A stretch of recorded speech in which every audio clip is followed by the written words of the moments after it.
Welcome back, my friends. I sure am grateful to have on the line one of the brightest minds in the newsletter industry when it comes to precious metals and economics, Rob Kirby from Kirby Analytics. Rob, welcome. Nice to be with you, Sean.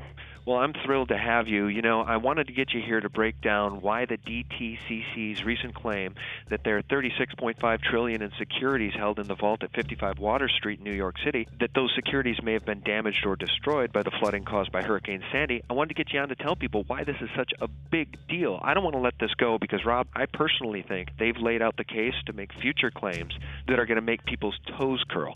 This is a big deal, right? Is which really a big deal? It's all a big deal. The Germans can't see their gold. The DTCC is laying the foundation for future fraud and shocking claims. It's all a big deal. Well, I got a quick question for you. How much do you know about the DTCC? My understanding is that if your securities aren't registered in your name, you know, you may never get them. They're in your broker's name, and God knows if the DTCC has actually settled any of these trades that go on. How about high-frequency trading? Do you think those ever get settled? No.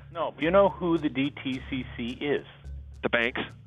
Well, the this is, I mean, I'm on their website because this is stuff that I'm going to inject into our discussion. Okay. This is right on their website. The DT, and this is stuff I knew anyway, but the DTCC is owned by its principal users and operates on an at-cost basis, which means we look to return profits we make to our customers, driven in part by economies of scale. Our transaction fees are among the lowest in the world.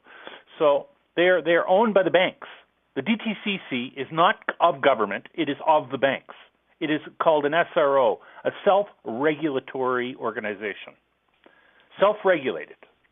So this is an organization that clears all the equities, all the securities, and it's owned and staffed by the institutions that pay hundreds of millions and billions of dollars in fines every year, but never says that they did anything wrong. That's who the DTCC is, and the DTCC. If you want to know who the senior management, they're all on the payrolls of banks, okay, because they're all listed as being employed by banks, and here's where they're from, okay. This is the list of them. They're from Citibank, B of A, Merrill, Morgan Stanley, the NASDAQ, UBS, Deutsche, JP Morgan, PIMCO, Wells Fargo, the New York Stock Exchange, Deutsche Bank, Bank of New York Mellon, Citi. One guy on their management committee is a former Fed president from Minneapolis, I think. Goldman Sachs and Morgan Mick. So there you go. That's their management roster. Okay, this is like putting pedophiles in charge of a daycare. Well, have you heard this latest thing? Get this. It turns out that an old CFTC friend, Bix Weir, is reporting on this. Commissioner Michael V. Dunn, the very worst excuse for a government regulator in history, just landed himself a nice cushy job after leaving the CFTC. Guess where? He's being put in charge of storing the records for the DTCC. What, you mean all the wet ones? You can't make this stuff up, right? You mean all the soggy wet ones? Well, let's talk about that. I mean, so $36.5 trillion in securities is supposedly held in a vault at 55 Water Street by these people, and they're making this claim that these securities may have been destroyed or damaged in the flooding by Sandy. But listen to this, because you know what? You can't just spout off about that, because what you also have to acknowledge, okay?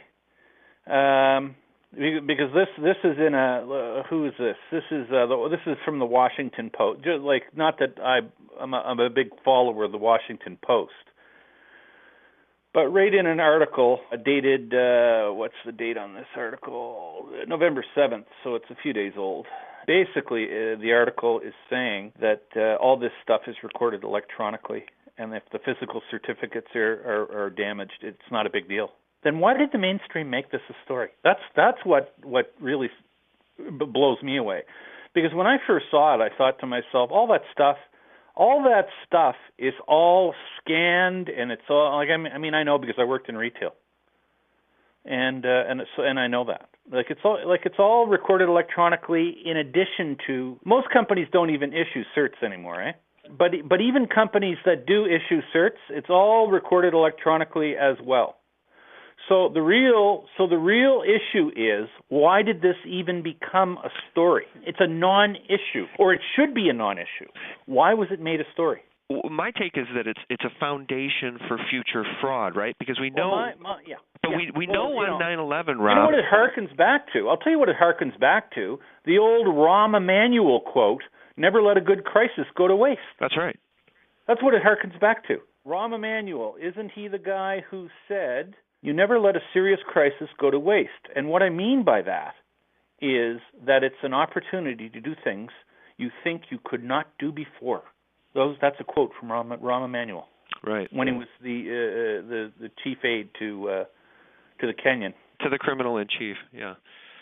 Here's the thing, though, about this laying of the foundation for future claims, right? You've got a public that is so dumbed down and so barely paying attention, if they're paying attention at all, that this is the perfect story to float out there and say they can then claim later on any number of trillions of dollars of securities were destroyed. And to your point, they're backed up electronically. But if we take a look at what happened on 9/11, there were a number of securities, a couple $100 billion, I believe, that were lost in the collapse of some of those buildings.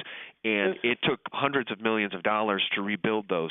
So here they could say we lost $20 trillion, and then so what's the real cost of rebuilding those? Should any of us be surprised when effectively what we have here is Jimmy Savile in charge of the mortuary or the daycare?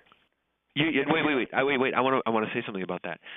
You are speaking a language that very few people on this planet understand, but I am tracking with you 100% because the pedophiles in charge of running this Luciferian world government, and Jimmy Savile over there at the BBC got away with what he was getting away with for decades because of the people with whom he was rubbing elbows, including the royals. Now, what you're talking about is the criminals run for them. The criminals run the show. But the criminals run the show, Rob, and that's your point, right? Whether it's at the DTCC or at the Fed or at the BBC, pick your poison. Yeah, which to a point almost makes this whole thing sort of moot, like because when you put a pedophile in charge of the daycare, should you be surprised when you find out that there's been buggery occurring? Nope. No, and as sick as that is, and people are outraged, but guess what? They're still not going to get any recourse. They're still not going to get any justice. Cameron was just handed a list of pedophiles live on broadcast BBC TV the other day, and he poo-pooed it, and he said, call the police. He said, call the police. He said we can't jump to conclusions because it might be construed as being anti-gay. What does being gay got to do with pedophilia? Yeah, it has nothing to do with it. These people are Luciferians, they're monsters, and they're protected at the highest levels. You know what, Sean? This whole thing, this you know what? The world we live in and what our capital markets have devolved into make me so physically abhorrently sick. You know what? I have trouble communicating with people on a cordial tone because you know what? Because like all I want to do, every time I start talking, like it ends up I want to start snarling and spitting because it's that bad. I know. It's that bad, and it because it's grotesque, and you know, and it's. And you know what? And to boot, it's not sustainable. It's going to blow up. I don't know what day it's going to blow up, but I know it's going to blow up, and it's going to be a mess. Well, when this story first broke, I got a couple of folks on the line, Andy Hoffman from Miles Franklin, Bix Weir from Road to Ruta. We talked about this, and I listened to your interview. Well, I cited your article, your October 22nd, 2011 article, Algorithms, Bullion, and Criminals, the ABCs of Understanding Gold and Silver. And how do you want to level set for the audience? Because this is so complex, we could talk for 2 hours. Because, listen, you see, because the real issue, a lot of people think the DTCC, it's, you know, they like if you talk to even people who are quasi-informed, if you talk to them about naked shorts, they think it applies strictly to, like, in a narrow sense, they think it applies strictly to equities. My 2011 article, what I was showing was they also clear all the ETF shares, okay? And you see, the ETFs also constitute, in a number of cases, constitute what people view as physical metal and what people treat as physical metal. Because you see, for instance, Eric Sprott's physical gold trust shares trade as an equity on an exchange. And when these fuckers can go into the market and sell a whack of his stuff that doesn't exist, and roll the naked short for 3 or 4 or 5 or 6 days, and when they can't deliver, and then after 5 days when they can't, or however many days before they would get a mandated buy-in, they cover it, and instead then they go on and short the spiders, even bigger, and this way they can effectively roll a naked short in physical metal through the ETFs. That's what that article was showing. I don't know if it came across to you that way, but that's what they're doing. Yeah, they are shorting metal through equity ETFs. I know. Metal equity ETFs. That is just like selling real metal. Let me share one of the things that frustrates me to no end. There are a lot of idiots out there. I'd call them trolls, but I actually just think they're idiots, who frequently will target the precious metals community, those who have for so long been saying, protect yourself with physical silver and physical gold, and here's why. And then these idiots spend their time not making videos about Geithner or the criminal Fed or the Rothschilds or the Rockefellers. They'll make videos about guys like you and me and Chris Duane and Eric Sprott and whoever, telling their uninformed audience that we're idiots because there is no such thing as manipulation. The markets are the markets are fair. And so in response to that, let me just run down just a couple of things and get your reaction. Lehman Brothers, AIG, MF Global, high-frequency trading, LIBOR, and DTCC. I mean, obviously, this whole thing is a racket, and anybody that can't see it is either an idiot or willfully ignorant, or they're lying to you. Tell me how it works that the institutions that are behind all this pay billions of dollars every year in fines, but yet they never, ever, ever are convicted of anything, and they never admit any guilt. Would you pay me $200 million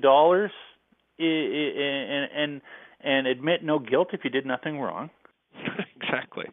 I mean, would you? To your point, though, if you or I had to explain, say, $2,000 that was missing unexplained from a company account, a company for which we worked, you and I, if we couldn't properly explain that money and it was deemed that it was our responsibility to explain where that money went, if we couldn't do it, if we just said, I don't know where the money went, we would probably be fired, or we would be, prosecuted.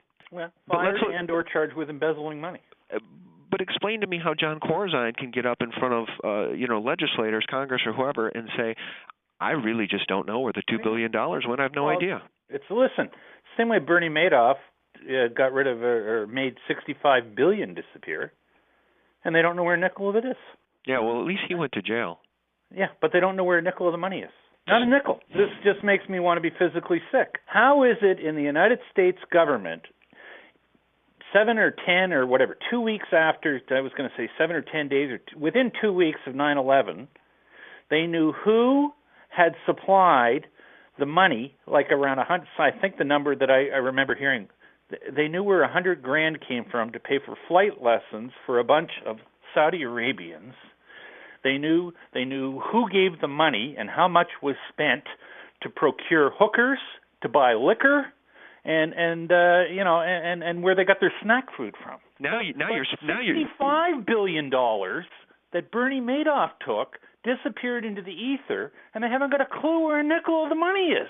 But you're speaking my language now, because if you want to go back to 9/11, you'll remember it was the 9/11 Commission themselves who said it really matters not who funded this. We're not going to follow the money because it's of little consequence as to who funded it. And you know what? Do you remember those shorts on United Airlines and American Airlines and all of the money that was made on shorting those airlines? Those shorts linked back to Buzzy Krongard, former CIA, top 3 man at the CIA.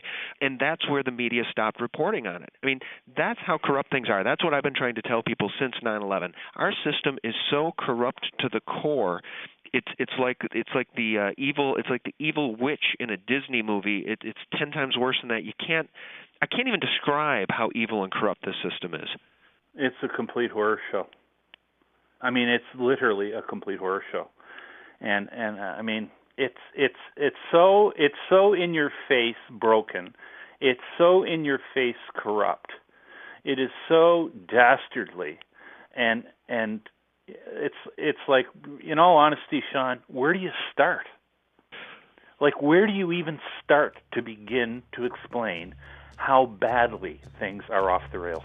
I used to start at 9/11, but then people, it's like, you may as well beat your head against a brick wall and make yourself bloody, because people don't want to hear it, because they hang on to the sacred myth of 9/11, because if they don't, then they realize everything else they've been told is a lie. And if they believe in the sacred myth of the official story of 9/11, then bombing all of these countries and all these wars of imperialism that are unconstitutional and sending drones in to kill men, women, and children is somehow acceptable in their minds, and they can sleep at night.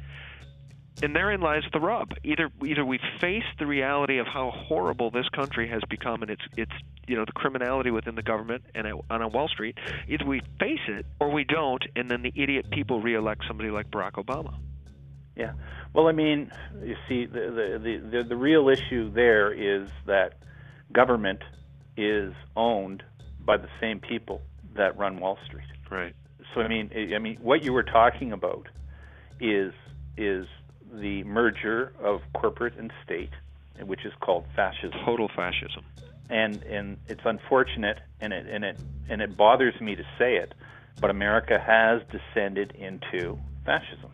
America is a fascist state right now today. Thanks for watching Part 1. Don't miss Part 2, and be sure to visit sgtreport.com for all of my original content and the most important daily news. Thanks for watching.